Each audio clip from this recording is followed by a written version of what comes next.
Welcome to Samba Samba. Enjoy the video. You start by making the account connections that let Google see your store and sales. First, install the Google Channel app in Shopify and link your Merchant Center and Ads account so product feeds flow. Next, set up conversion actions for purchases and add to cart events. You need accurate event names and order ID.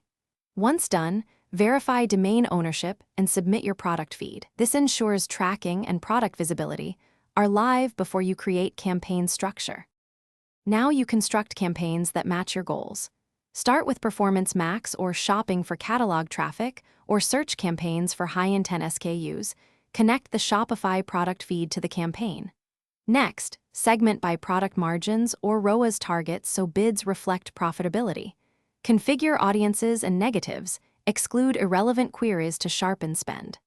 Allocate budgets. Conservative tests for new SKUs, aggressive budgets for proven winners.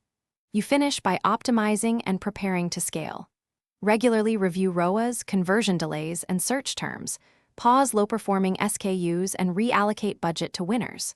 Once stable, scale with day-parting, audience expansion, and increased bids for high-margin items.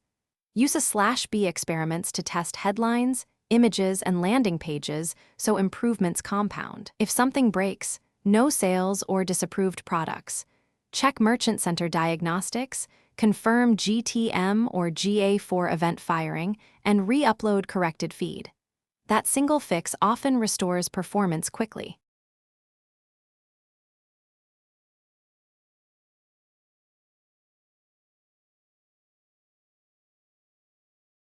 Thanks for watching. Consider subscribing if we helped you.